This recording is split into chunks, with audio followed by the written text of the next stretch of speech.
I would have to take us back to our sociocultural values as a nation. When we were all being brought up, we were taught to respect the elderly in society. We were taught to love them. And the trend these days is that you find most of us branding, especially our grandmas, as witches. In fact, blaming our misfortunes on them. So as a foundation, our role in terms of advocacy is to see how best we can come up with strategic programs that could address some of these issues. So my Granny Power Challenge is an essay competition looking at how best we can weave in the youth into what we do for the older society. So basically it is a combination of my grandma and my grandpa. We are saying which one of them is your favorite. Just write something lovely about them, expressing how much you adore them, just as you witnessed in the video for the ultimate winner. So basically our objective is to ensure that we address societal ills against elderly people. All right, so when did you start this and what has been the impact so far? Well, we started this last year during the commemoration of the 2020 International Day for Older Persons.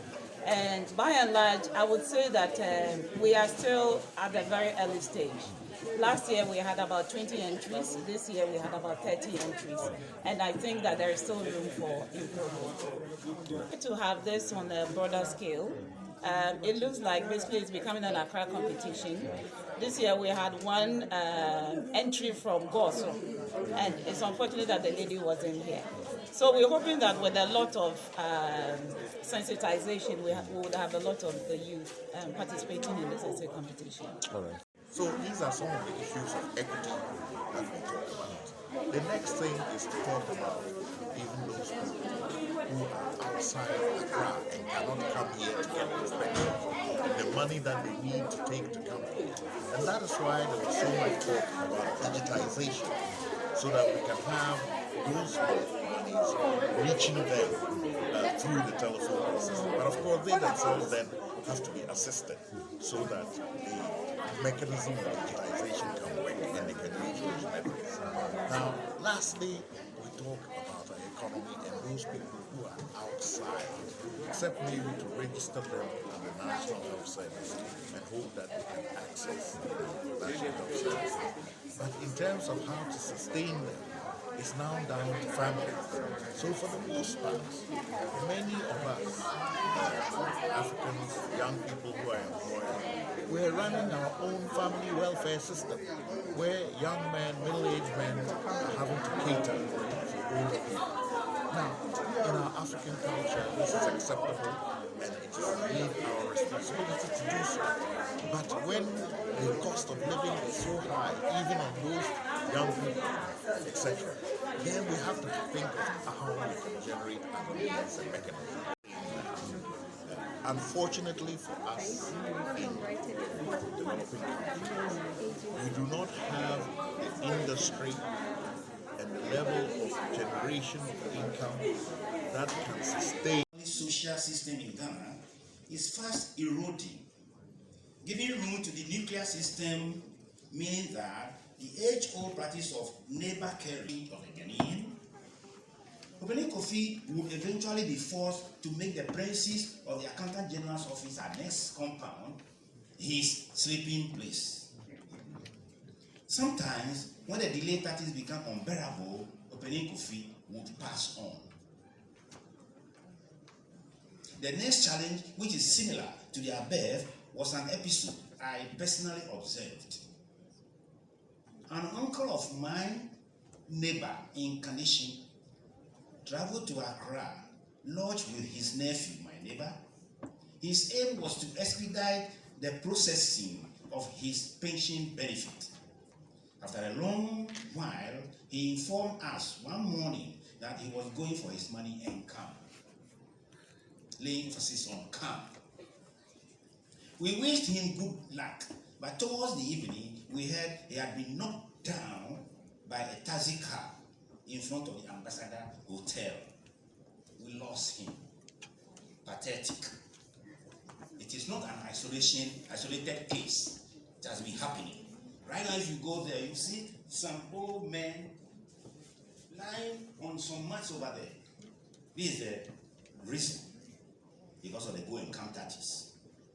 Another challenge of the older person at times called senior citizen or Olu has to do with medical care. In Ghana, there is no special healthcare facility for older persons.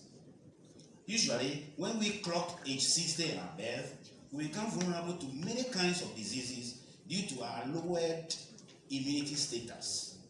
In spite of our advanced age, we are expected to join the queue in hospitals and elsewhere where we need help. Imagine the inconvenience. The young health workers and the entire system neglect us. They neglect us because we are old. Please forgive me if I have sounded subjective instead of objective. It's because I'm an old man. There are many other challenges staring the aged in the face, but let us apply the break at this junction. The way forward. What do we do? The GGPA wishes to suggest that since we are in a digital world and the Controller and Accountant General Department knows the date on which a civil servant will proceed on retirement, the pensions payment unit should work one's retirement benefit and make it ready for collection within a week of one's retirement. 2.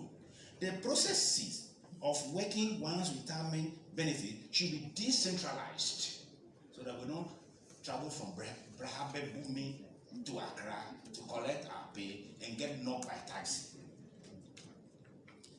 3. The Ministry of Social Welfare must make provision for the setting up of homes for the aged like it exists in Switzerland and Holland.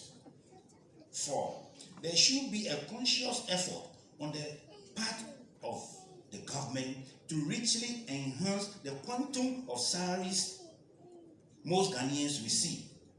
I say most Ghanaians because those in the higher echelon are taking more than they can eat. 30,000 a month. Sure. You eat it, it won't finish. Then another month come. Another month will come, you go and take again. And I know a friend who receives 400 cedis as his pension. 400 cedis.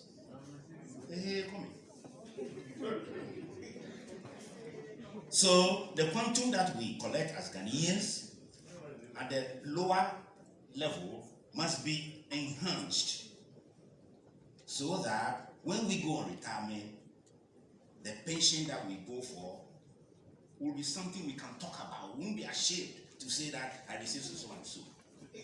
Ladies and gentlemen, I would not like to bore you further, but rather thank you for your time and attention.